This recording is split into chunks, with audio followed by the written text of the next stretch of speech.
നമസ്കാരം. ഗൾഫ് ഫോക്കസിലേക്ക് പ്രിയ പ്രേക്ഷകർക്ക് സ്വാഗതം. ഞാൻ ഗോകുൽ രവി. വിശദമായ റിപ്പോർട്ടുകളിലേക്ക്.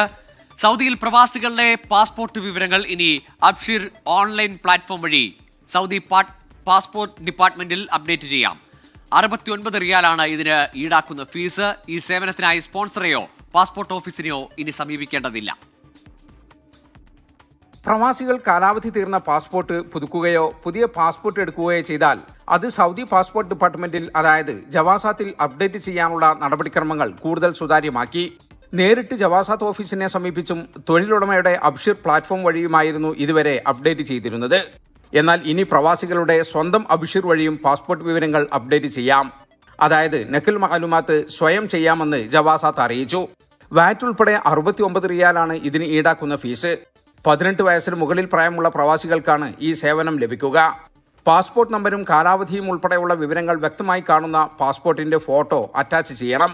പഴയ പാസ്പോർട്ട് നഷ്ടപ്പെട്ടിട്ടില്ല എന്നും ഹുറൂബല്ല എന്നും അപേക്ഷകൻ സ്ഥിരീകരിക്കണം. കൂടാതെ ഗതാഗത നിയമലംഘനങ്ങൾക്കുള്ള പിഴ അടയ്ക്കാനോ രാജ്യത്ത് സുരക്ഷാ സംബന്ധമായ നിയന്ത്രണങ്ങളോ ഉണ്ടാകാൻ പാടില്ല.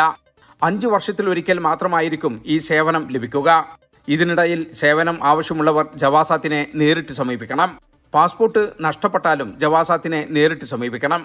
നിലവിലുള്ള പാസ്പോർട്ടിന്റെ കാലാവധി അവസാനിക്കാൻ 12 മാസത്തിൽ കൂടുതൽ സമയമുണ്ടെങ്കിൽ ഈ സേവനം ലഭിക്കില്ലെന്നും ജവാസാത്ത് വ്യക്തമാക്കി. Jaleel കടമകലം, 24 Jeddah.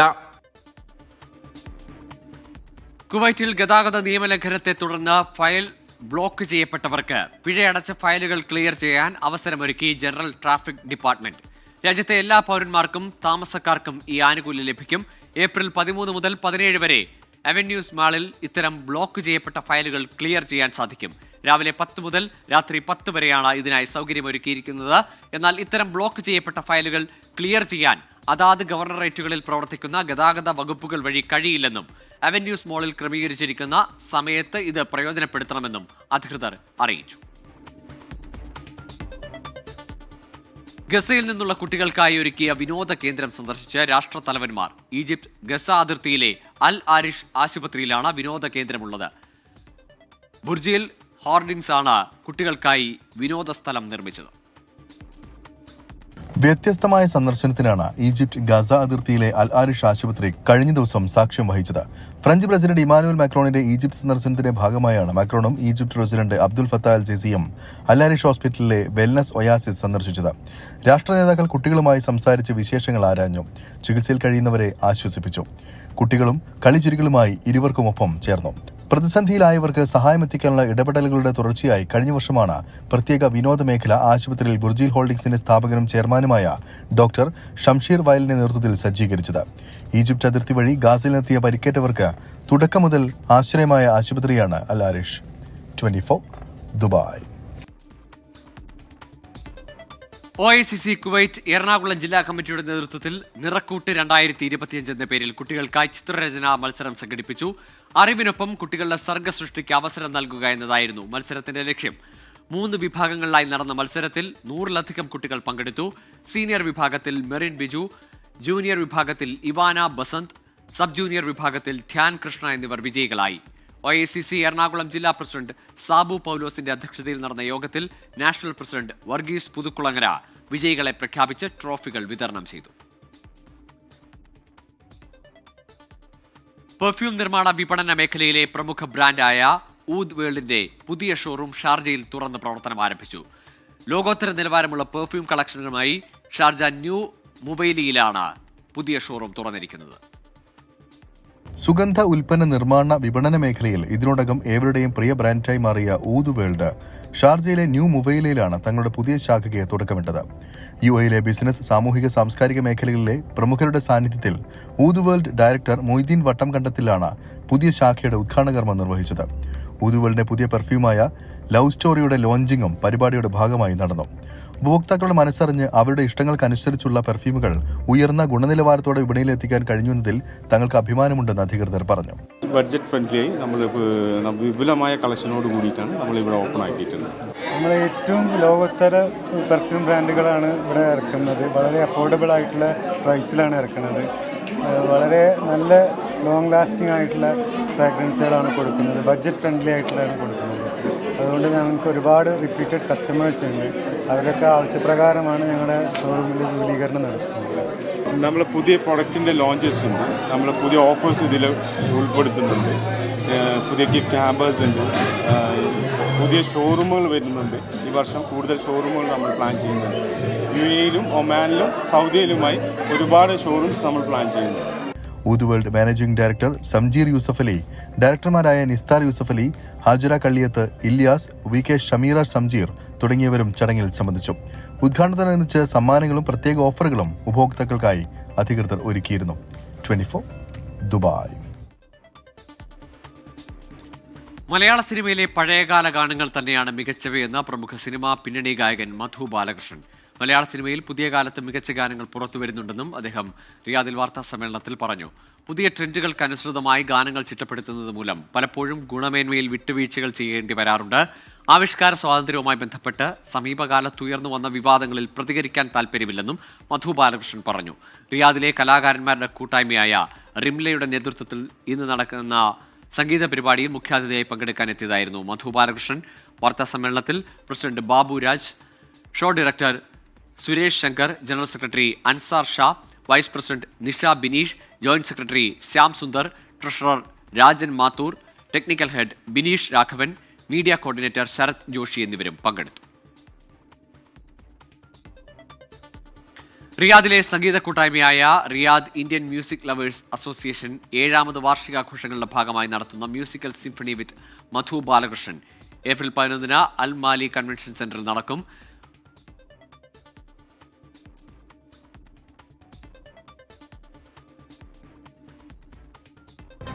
Welcome back to Gulf focus. UAE-യിലെ കൊട്ടാരക്കരക്കാരായ പ്രവാസികളുടെ നേതൃത്വത്തിൽ കൊട്ടാരക്കര പ്രവാസി സംഗമം ഞായറാഴ്ച നടക്കും.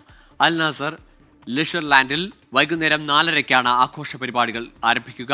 ധനമന്ത്രി KN ബാലഗോപാൽ മുഖ്യാതിഥിയായി പങ്കെടുക്കുമെന്ന് ഭാരവാഹികൾ വാർത്താ സമ്മേളനത്തിൽ അറിയിച്ചു. ആരാച്ചാർ നോവലിന്റെ സ്വതന്ത്ര ദൃശ്യാവിഷ്കാരം, നൃത്തം, മ്യൂസിക്കൽ ബാൻഡ് തുടങ്ങിയ പരിപാടികൾ ആഘോഷത്തിന്റെ ഭാഗമായി നടക്കും.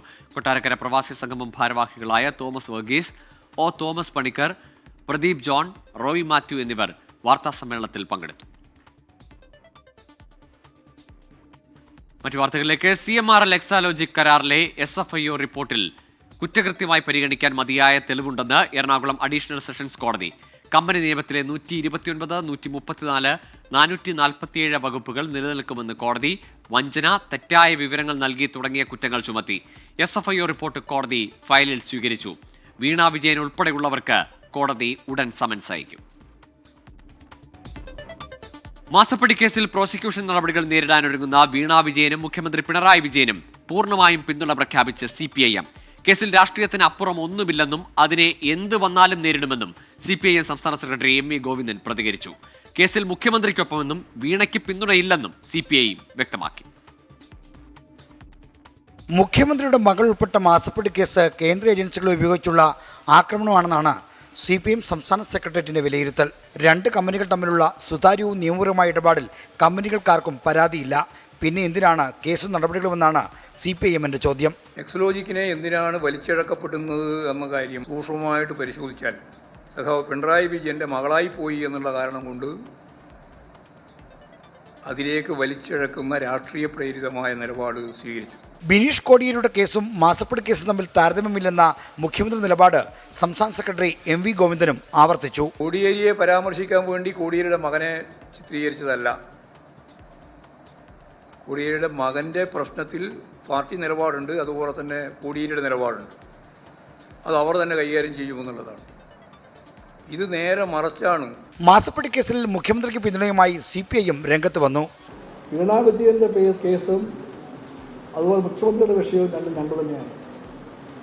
വീണ വിജയന്റെ കേസ് ഒരു കമ്പനിയുടെ നടത്തിപ്പിന്റെ വിഷയമാണ്. ആ കമ്പനിയുടെ നടത്തിപ്പുകാർക്ക് വേറൊരു കമ്പനിയുമായിട്ട് ബന്ധമുണ്ടാക്കാം, ഉടമ്പടി ഉണ്ടാക്കാം, എല്ലാം ചെയ്യാം.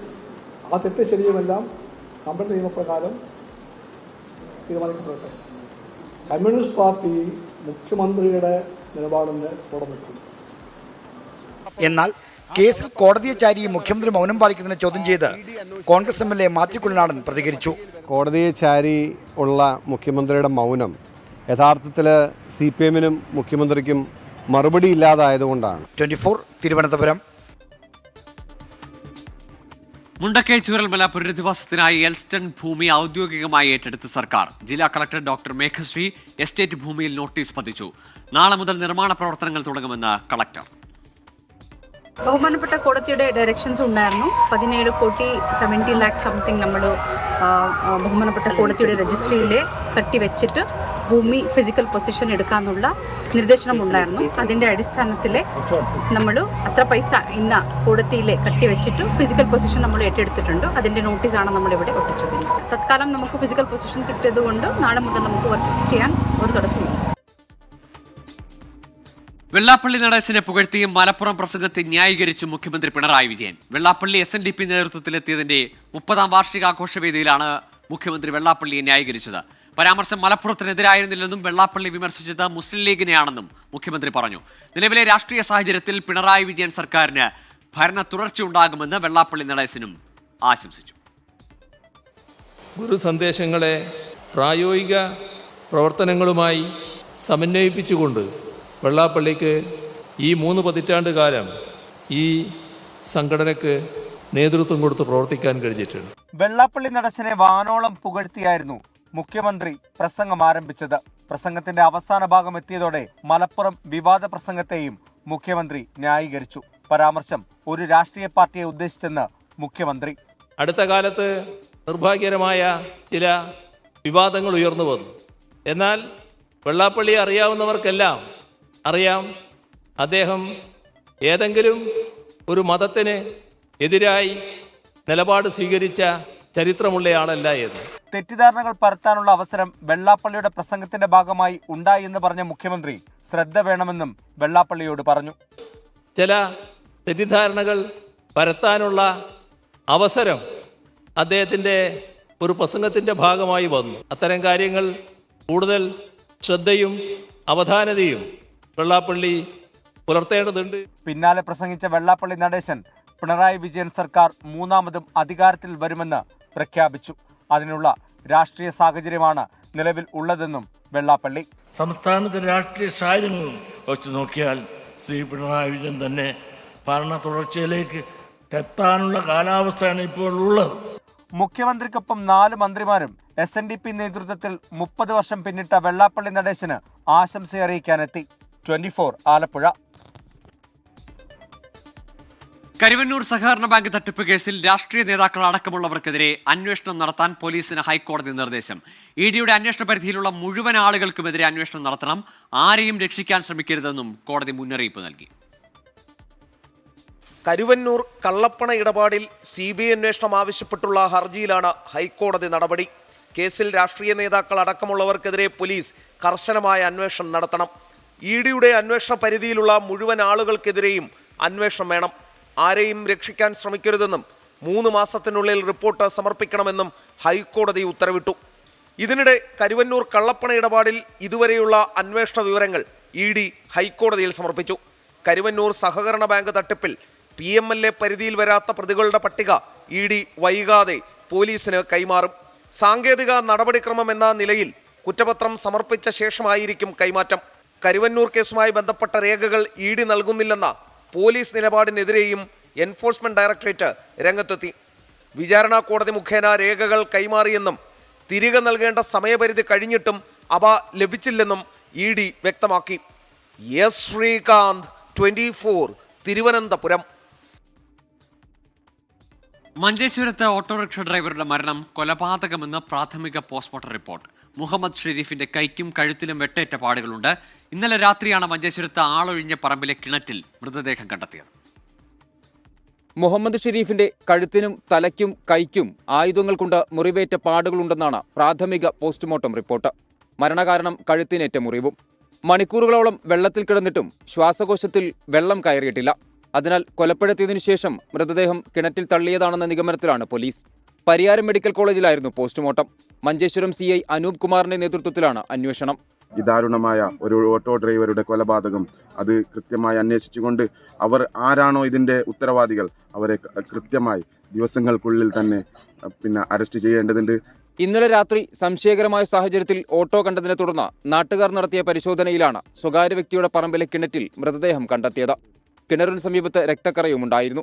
മംഗളൂരു മുൾക്കി സ്വദേശിയാണ് മരിച്ച മുഹമ്മദ് ഷെരീഫ്. ബുധനാഴ്ച രാത്രി 10 മണിയോടെ 3 പേർ ഷെരീഫിന്റെ ഓട്ടോ വാടകയ്ക്ക് വിളിച്ചു പോയതായി പറയുന്നു. അന്ന് രാത്രി മുതലാണ് ഇയാളെ കാണാതായത്. ഇതേക്കുറിച്ചടക്കം പോലീസ് അന്വേഷിക്കുന്നുണ്ട്. 24 കാസർഗോഡ്. കൊച്ചിയിൽ നടിയെ ആക്രമിച്ച കേസിൽ വാദം പൂർത്തിയായി. വാദത്തിൽ വ്യക്തത വരുത്തുന്നതിനായി കേസ് അടുത്ത മാസം 21 പരിഗണിക്കും. അതിനുശേഷം വിചാരണ കോടതി കേസ് വിധി പറയാൻ മാറ്റും. 7 വർഷത്തോളം നീണ്ട വിചാരണാ നടപടികൾക്കൊടുവിലാണ് നടിയെ ആക്രമിച്ച കേസിൽ വാദം പൂർത്തിയാകുന്നത്. 8ാം പ്രതി ദിലീപിൻ്റേത് ഉൾപ്പെടെയുള്ള പ്രതിഭാഗം വാദമാണ് ആദ്യം പൂർത്തിയായത്. പിന്നാലെ പ്രോസിക്യൂഷന്റെ മറുപടി വാദവും പൂർത്തിയാക്കി. കേസിൽ CBI അന്വേഷണം ആവശ്യപ്പെട്ടുള്ള ദിലീപിന്റെ ഹർജി ഹൈക്കോടതി ഡിവിഷൻ ബെഞ്ചും തള്ളിയിരുന്നു. വിചാരണ അവസാന ഘട്ടത്തിലെന്ന് നിരീക്ഷിച്ചായിരുന്നു കോടതി നടപടി. കേസിൽ വാദം പൂർത്തിയായതോടെ ഇനി ഏറെ പ്രമാദമായ കേസിൽ അധികം വൈകാതെ വിധിപ്രസ്താവം ഉണ്ടാകും. 2017 ഫെബ്രുവരി 17 കൊച്ചിയിൽ ഓടുന്ന വാഹനത്തിൽ നടി ആക്രമണത്തിന് ഇരയായത്. നടൻ ദിലീപ് ഉൾപ്പെടെ 9 പ്രതികളാണ് കേസിലുള്ളതും. 2018 മാർച്ചിലാണ് കേസിന്റെ വിചാരണാ നടപടികൾ എറണാകുളം പ്രിൻസിപ്പൽ സെഷൻസ് കോടതിയിൽ ആരംഭിച്ചത്. വിചാരണ നീണ്ടതോടെ കേസിലെ മുഖ്യപ്രതി പൾസർ സുനിക്ക് സുപ്രീം കോടതി ജാമ്യം അനുവദിച്ചു. വിചാരണ നീളുന്നതിൽ വലിയ വിമർശനമാണ് വിചാരണ കോടതിക്ക് സുപ്രീം കോടതിയുടെ ഭാഗത്തു നിന്നും ഉണ്ടായതും. എസ് ശ്രീകാന്ത്, 24, തിരുവനന്തപുരം. അന്തരിച്ച മുതിർന്ന കോൺഗ്രസ് നേതാവ് ഡോക്ടർ ശൂരനാട് രാജശേഖരന്റെ മൃതദേഹം സംസ്കരിച്ചു. അർബുദബാധിതനായി ചികിത്സയിലായിരുന്ന ശൂരനാട് രാജശേഖരൻ ഇന്ന് പുലർച്ചെ 4:30 അന്തരിച്ചത്. തങ്ങളുടെ പ്രിയ നേതാവിനെ അവസാനമായി ഒരു നോക്ക് കാണാൻ 100 കണക്കിന് കോൺഗ്രസ് പ്രവർത്തകരാണ് ചാത്തന്നൂരിലെ വീട്ടിലേക്കെത്തിയത്.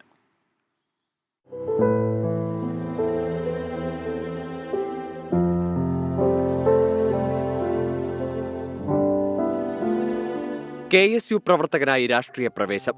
KSU യൂത്ത് കോൺഗ്രസ് സംസ്ഥാന ഭാരവാഹിയായി മുഖ്യധാരയിലേക്ക്. വീക്ഷണം ദിനപത്രത്തിന്റെ കൊല്ലം ജില്ലാ ലേഖകനായി. പിന്നീട് വീക്ഷണത്തിൽ നിന്ന് രാജിവെച്ച് മുഴുവൻ സമയ രാഷ്ട്രീയ പ്രവർത്തകന്റെ കുപ്പായമണിഞ്ഞു. കൊല്ലത്ത് നിന്ന് ലോക്സഭയിലേക്കും ചാത്തന്നൂരിൽ നിന്ന് നിയമസഭയിലേക്കും ജനവിധി തേടിയ Rajasekharan DCC president, KPCC general secretary, KPCC മാധ്യമ വിഭാഗം chairman, Kerala sports council president എന്നീ നിലകളിലും പ്രവർത്തിച്ചിട്ടുണ്ട്. സൗമ്യമായ പെരുമാറ്റത്തിലൂടെ രാഷ്ട്രീയത്തിൽ ഇടം പിടിച്ച വ്യക്തിയാണ് ശൂരനാട് രാജശേഖരനെന്ന് AICC general secretary KC Venugopal. പാർട്ടിക്കും തനിക്കും വ്യക്തിപരമായ നഷ്ടമെന്ന് രമേശ് ചെന്നിത്തലയും പറഞ്ഞു. കോൺഗ്രസിനെ സംബന്ധിച്ചിടത്തോളം വളരെയേറെ സംഭാവനകൾ നൽകിയിട്ടുള്ള ഒരു നേതാവായി ശ്രീ ശൂരനാട് രാജശേഖരനെ ഞാൻ ഓർക്കുന്നു. വ്യക്തിപരമായി ഞാനുമായി ഏറ്റവും അടുപ്പമുള്ള ബന്ധമുണ്ടായിരുന്ന ഒരു വ്യക്തിയാണ് അദ്ദേഹം. ശൂരനാട് രാജശേഖരന്റെ വിയോഗം കോൺഗ്രസിന് നഷ്ടമെന്ന് KPCC പ്രസിഡന്റ് K സുധാകരൻ. വിവിധ രംഗങ്ങളിലുള്ളവർ ശൂരനാട് രാജശേഖരന് അന്തിമോപചാരമർപ്പിച്ചു. 24 Kollam. Welcome back to Gulf focus. 24 chief editor R Sreekandan Nair ലഹരിക്കും അക്രമത്തിനുമെതിരെ നടത്തുന്ന കേരള യാത്ര പര്യടനം തുടരുന്നു.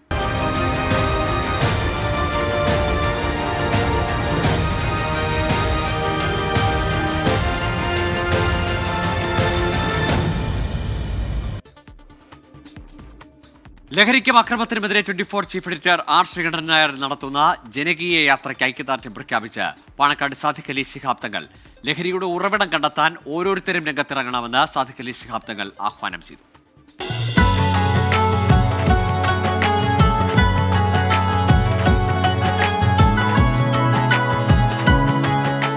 സ്നേഹത്തിന്റെ മുഖമായി മലപ്പുറം നിൽക്കുമ്പോൾ അതിലെ തിലകക്കുറിയാണ് കൊടപ്പനക്കൽ തറവാട്.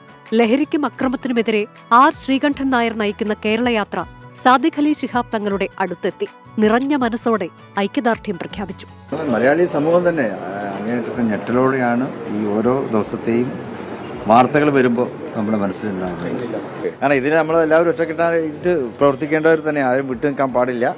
ഇത് ഒരു ടോട്ടൽ മാസ് തന്നെ ഇത് ഏറ്റെടുത്ത് ഞങ്ങൾക്കത് ഫീൽ ചെയ്യുന്നറിയാം. ഞങ്ങൾ ഈ മലബാറിലേക്ക് കടന്നു കഴിഞ്ഞപ്പോഴേ ആളുകൾ വേറെ രീതിയിലൊരു ആവേശം അതിനകത്ത് എന്ന് വെച്ചാൽ ഇത് ചെറുത്തേ പറ്റൂ എന്നുള്ള രീതിയിൽ ആൾക്കാർ നമ്മൾ ചെല്ലുന്നിടത്തല്ല ഒരുപാട് ആളുകൾ കൂടുന്നു. അവർ അമ്മമാരൊക്കെ അഭിപ്രായങ്ങൾ, ഉമ്മമാര് ബാപ്പമാരും അവർ നേരിടുന്ന ദൈന്യതകൾ നമ്മൾ പറയുന്നു.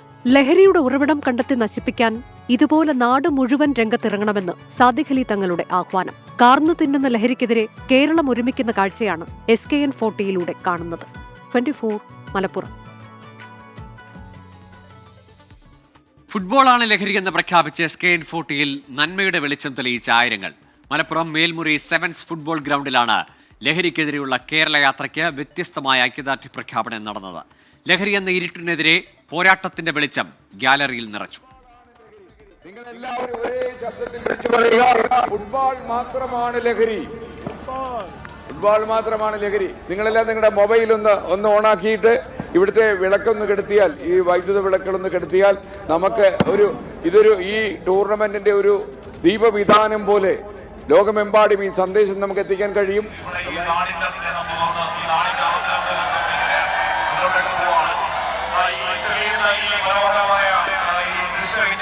ലഹരിക്കെതിരെയുള്ള നമ്മുടെ മലപ്പുറത്തിന്റെ ശക്തമായ സന്ദേശമായി കാണുകയാണ്. ഇത് ഈ നാടിനെ വെളിച്ചത്തിലേക്ക് നയിക്കാനുള്ള കൂരിരുട്ടിൽ നിന്ന്, ലഹരി മാഫിയ ഉണ്ടാക്കുന്ന കൊടും കൂരിരുട്ടിൽ നിന്നും നാടിനെ വെളിച്ചത്തിലേക്ക് നയിക്കാനുള്ള ദീപിച്ചിക പ്രയാണമാണിത്.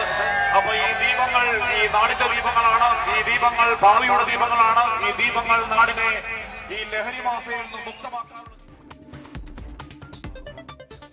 IPL-ൽ ചെന്നൈ സൂപ്പർ കിങ്സിന് 5ാം തോൽവി. കൊൽക്കത്തയോടെ 8 വിക്കറ്റിനാണ് ചെന്നൈയുടെ പരാജയം. 104 റൺസ് വിജയലക്ഷ്യം. 10.1 ഓവറിൽ കൊൽക്കത്ത മറികടന്നു. ആദ്യം ബാറ്റ് ചെയ്ത ചെന്നൈ 9 വിക്കറ്റ് നഷ്ടത്തിലാണ് 103 റൺസ് എടുത്തത്. ചരിത്രത്തിൽ ആദ്യമായാണ് ചെന്നൈ തുടർച്ചയായി 5 മത്സരങ്ങളിൽ തോൽക്കുന്നത്. മുഹമ്മദ് റഹീസ് തയ്യാറാക്കിയ റിപ്പോർട്ടിലേക്ക്. തലമാറിയിട്ടും ചെന്നൈയുടെ തലവര മാറിയില്ല. തുടർച്ചയായ 5ാം മത്സരത്തിലും ചെന്നൈ സൂപ്പർ കിങ്സ് തോൽവി വഴങ്ങിയിരിക്കുകയാണ്. IPL ചരിത്രത്തിൽ ആദ്യമായി തുടർച്ചയായ 5 മത്സരങ്ങൾ ചെന്നൈ തോറ്റിരിക്കുന്നു. സ്വന്തം ഹോം ഗ്രൗണ്ടിൽ ചെപ്പോക്കിലെ ഈ മണ്ണിൽ ആദ്യമായാണ് ചെന്നൈ തുടർച്ചയായ 3 മത്സരങ്ങൾ തോൽക്കുന്നത്. ഈ ഇറങ്ങി വരുന്ന ആരാധകരൊക്കെയും കടുത്ത നിരാശയിലാണ്. കാരണം ഇത്തവണത്തെ തോൽവി കുറച്ച് കടുത്ത തോൽവിയായി പോയി. ചെന്നൈ ആദ്യം ബാറ്റ് ചെയ്യുന്നു, 103 റൺസ് മാത്രം നേടുന്നു. അതിൽ 4 പേർ മാത്രമാണ് 2 അക്കം കണ്ടത്. 31 റൺസ് നേടിയ ശിവം ദുബെ ടോപ്പ് സ്കോററായി മാറുന്നു. അങ്ങനെ 4 പേർ മാത്രം 2 അക്കം കണ്ട മത്സരത്തിൽ 103 റൺസ് മാത്രം നേടുമ്പോൾ ഒന്ന് പൊരുതി നോക്കാൻ പോലും കഴിയാതെയാണ് ഇത്തവണ CSK കീഴടങ്ങുന്നത്. മറുപടി ബാറ്റിങ്ങിന് ഇറങ്ങിയ കൊൽക്കത്ത 8 വിക്കറ്റിന്റെ വലിയ വിജയമാണ് നേടിയിരിക്കുന്നത്. അതും 59 പന്തുകൾ മാക്കി നിർത്തി. ഏതാണ്ട് 10 ഓവറിനുള്ളിൽ തന്നെ ആ വിജയം നേടിയെടുത്തിരിക്കുകയാണ്. അതിൽ കൊൽക്കത്ത സ്പിന്നർമാരുടെ പ്രകടനം എടുത്തു പറയേണ്ടതാണ്.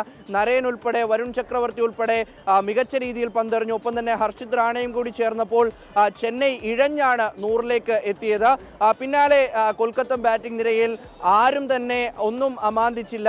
തുടക്കം മുതൽ തന്നെ തകർത്തടിച്ചു. അത് ഡിക്കോക്ക് ആയാലും സുനിൽ നരേനായാലും അജിങ്ക്യ രഹാനെ ആയാലും ഒക്കെ മികച്ച രീതിയിൽ ബാറ്റ് ചെയ്തു. അങ്ങനെ ഒരു വലിയ വിജയമാണ് ഇപ്പോൾ കൊൽക്കത്ത നേടിയിരിക്കുന്നത്. ചെന്നൈയെ സംബന്ധിച്ചിടത്തോളം അവർക്കിതൊരു പരീക്ഷണത്തിന്റെ സമയമാണ്. മുൻപെങ്ങും നേരിടാത്തൊരു സാഹചര്യത്തിലൂടെയാണ് ടീം കടന്നു പോകുന്നത്. അതിൽ ആരാധകരും അസ്വസ്ഥരാണ്. എന്തായാലും ഇനിയുള്ള മത്സരങ്ങൾ 3 മത്സരങ്ങൾ തുടർച്ചയായി എവേ മത്സരങ്ങളാണ്. അതിലൊക്കെ മികച്ച പ്രകടനം നടത്തിയില്ല എങ്കിൽ ഒരുപക്ഷെ ഈ സീസണിലെ പ്രതീക്ഷകളൊക്കെയും ഇവിടെ അവസാനിക്കുന്ന തരത്തിലാണ് ഇന്നത്തെ മത്സരഫലം വന്നിരിക്കുന്നത്. ക്യാമറമാൻ ശ്രീകാന്ത് ഗൗരീശപട്ടത്തോടൊപ്പം മുഹമ്മദ് റഹീസ്, 24. എറണാകുളത്ത് ശക്തമായ മഴ പെയ്യുകയാണ്. വെളുപ്പിന് 3 മണി വരെ മഴ തുടരുമെന്നാണ് കാലാവസ്ഥാ പ്രവചനം. നഗരത്തിൽ പലയിടത്തും വെള്ളക്കെട്ട് രൂപപ്പെട്ടിട്ടുണ്ട്. രാത്രിയിൽ സഞ്ചരിക്കുന്നവർ അതെല്ലാം ശ്രദ്ധിക്കുക. ഇതോടെ ഗൾഫ് ഫോക്കസ് പൂർണ്ണമാവുകയാണ്. Good night.